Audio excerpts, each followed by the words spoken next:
இந்த மனோஜால தான் மொத்த குடும்பமும் நடுத்தெருவுல வந்து நிக்க போகுது. ஆனா, இந்த மனோஜ் வந்துட்டு ரோகிணி பக்கம் சாஞ்சுட்டான். கொஞ்சம் கூட நன்றியே இல்லாம. இப்போ வீட்டு பத்திரத்த வந்து எப்படியாவது மீட்டு எடுக்கணும்னு சொல்லிட்டு முத்துவும், மீனாவும் உழைச்சு சம்பாரிச்சுட்டு இருக்கிறாங்க. ஆனா, இந்த ரோஹிணி ரூ. 5,00,000 குடுத்து மனோஜ வெளியில எடுத்ததுனால, உடனே மனோஜுக்கு வந்துட்டு ரோஹிணி மேல ஒரு அஃபெக்ஷன் லவ் வந்துருச்சு. கடையில அதாவது ஷோரூம்ல வச்சுட்டு ரோகிணி கேட்குறாங்க, ஆன்டி வந்துட்டு என்னைய வீட்டுக்கு கூட்டிட்டு வர சொல்லிட்டாங்களா? அப்படின்னு சொல்லிட்டு கேட்கும்போது, உடனே மனோஜ் சொல்றாப்ல, அதெல்லாம் இல்ல. என்ன நடந்தாலும் பரவால்ல. அவள வந்து வீட்டுக்குள்ள திருப்பி கூட்டிட்டு வரணும்னு மட்டும் நினைக்காத.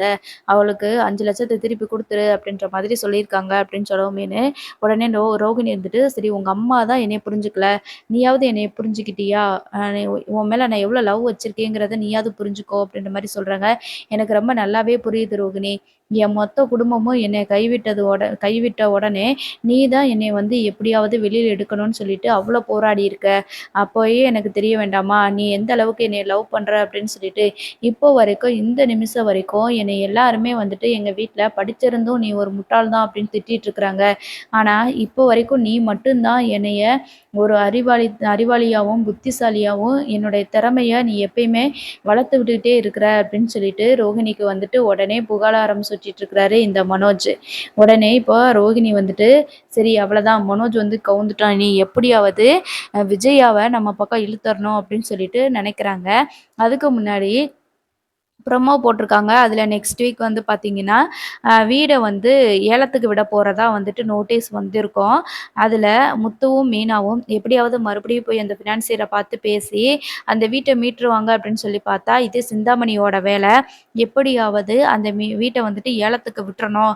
மொத்த குடும்பமும் நடுத்தெருவுல வந்து நிக்கணும். என்கிட்ட இருக்கிற வீட்டு பத்திரத்தை எல்லாத்தையுமே என் கண்ணு முன்னாடியே வாங்கி, அந்த பொம்பளைங்க எல்லார்கிட்டயும் குடுத்தால்ல, என்னைய அவமானப்படுத்தினால்ல, அப்ப அவ வீடு வாசல் இல்லாம இழந்து நிக்கணும். அதனால அந்த வீட்ட ஏலத்துக்கு விட்டுருங்கன்னு சொல்லிட்டு ஃபினான்சியர் கிட்ட சொல்லியிருப்பா போல இருக்குது. அதனால அந்த வீடு ஏலத்துக்கு போகுது. இனி 3 டேஸ்க்குள்ள வந்துட்டு வீட்ல இருக்கிற திங்ஸ் எல்லாத்தையுமே வெளியில எடுத்து போட்டுருவோம். ஜப்தி பண்ணிருவோம். அதுக்கு முன்னாடி நீங்களே காலி பண்ணிருங்கன்னு சொல்லிட்டு டைம் குடுத்துருப்பாங்க. அந்த டயத்துக்குள்ள எப்படியாவது இவங்க ரூ. 38,00,000 பணத்த ரெடி பண்ணி குடுத்து வீட்டு பத்திரத்த மீட்கிறாங்களா? இல்லையா? அப்படின்னு சொல்லிட்டு வெயிட் பண்ணி பார்ப்போம். சிலர் என்ன சொல்றாங்க அப்படின்னா, ரோகிணி தான் வந்து பணத்த குடுத்து அந்த வீட்ட மறுபடியும் மீட்டு குடுப்பா. அதனால விஜயா ரோகிணிய வீட்டுக்குள்ள சேர்த்துக்கிருவான்னு சொல்றாங்க. பார்ப்போம்.